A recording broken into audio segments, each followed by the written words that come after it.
अगर पार्लियामेंट में general public importance के किसी इशू को डिस्कस करना है तो क्या वो ऐसे ही स्टार्ट हो जाता है? तो आंसर है नो। ऐसा इसलिए क्योंकि वास्ट साइज ऑफ कंट्री को देखते हुए जो पार्लियामेंट ऑफ इंडिया उसके पास होता है लिमिटेड पीरियड ऑफ टाइम।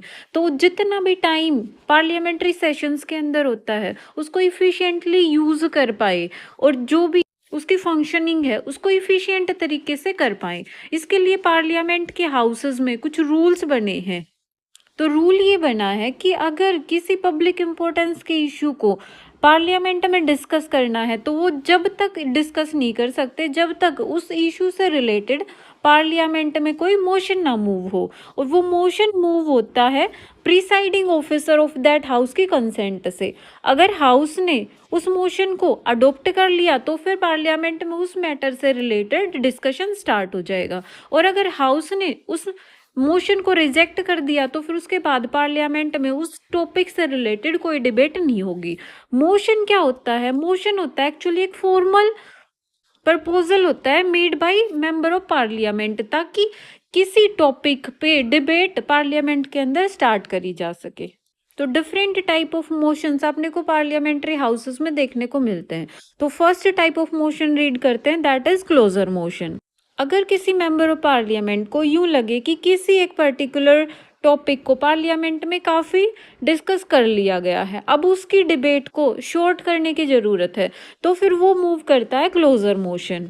अगर क्लोजर मोशन हाउस में अडोप्ट हो जाता, अप्रूव हो जाता है, तो उस टॉपिक के ऊपर जितनी डिबेट हो चुकी होती है वो स्टॉप हो जाती है और उस मैटर को वोट के लिए डाल दिया जाता है। अब इसमें भी 4 काइंड ऑफ क्लोजर मोशन होते हैं, that are simple closure, closure by compartments, kangaroo closure and guillotine closure. Simple closure में ये होता है कि जो ये टॉपिक है अंडर डिस्कशन बहुत डिस्कस हो चुका, अब इसको डायरेक्टली वोट के अंदर डाल लो। क्लोजर बाय कंपार्टमेंट इनके अंदर होता है कि पूरे बिल के अंदर जो मेन क्लोजेस हैं उनको अलग अलग ग्रुप्स में मतलब पार्ट्स के अंदर डिवाइड कर लिया जाता है और जो भी डिबेट होती है वो अलग अलग फिर उन क्लोजेस पे नहीं होती, वो पूरे के पूरे पार्ट को एक बार डिस्कस कर लिया जाता है और उन अलग अलग पार्ट्स पे फिर वोटिंग होती है। नेक्स्ट है कंगारू क्लोजर। इसके अंदर बिल से रिलेटेड जो भी इम्पोर्टेंट क्लोजेज हैं सिर्फ उन्हीं पे डिबेट होती है, बाकी जो कम इम्पोर्टेंट क्लोजेज होते हैं उनको स्किप कर दिया जाता है और उनको मान लिया जाता है कि वो पास हो गए हाउस के द्वारा। और नेक्स्ट है ग्लूटीन क्लोजर। ग्लूटीन क्लोजर के अंदर जितने भी अनडिस्कस्ड क्लोजेज ऑफ बिल थे उनको डाल दिया जाता है discussed clauses of the bill के साथ और सबको डाल दिया जाता है वोटिंग के अंदर। ऐसा इसलिए होता है जहाँ पे टाइम की कमी हो। तो ये था अपना क्लोजर मोशन कि मेनली लेके इसलिए आए क्योंकि ज़्यादा डिबेट उस टॉपिक से रिलेटेड हो चुकी होती है, तो उसको छोटा करने के लिए हाउस में क्लोजर मोशन लेके आया जाता है किसी भी मेंबर ऑफ पार्लियामेंट के द्वारा। और वो 4 टाइप हमने पढ़ ली कि किस तरीके से उस डिबेट को छोटा कर दिया जाता है। नेक्स्ट है अपना privilege motion. Privilege motion concern होता है पार्लियामेंट्री प्रिविलेजेस के साथ। अब पार्लियामेंट्री प्रिविलेजेस क्या होती हैं? ये कुछ सर्टेन राइट्स एंड इम्यूनिटीज होती हैं जो कि मेंबर ऑफ पार्लियामेंट इंजॉय करते हैं। अब वो इंडिविजुअल पार्लियामेंट्री प्रिविलेजेस भी होती हैं और कुछ कलेक्टिव पार्लियामेंट्री प्रिविलेजेस भी होती हैं। ये इसलिए प्रोवाइड कराई जाती हैं ताकि जो भी मेंबर ऑफ पार्लियामेंट हैं वो अपने फंक्शंस को स्मूथली एंड इफेक्टिवली डिस्चार्ज कर सके।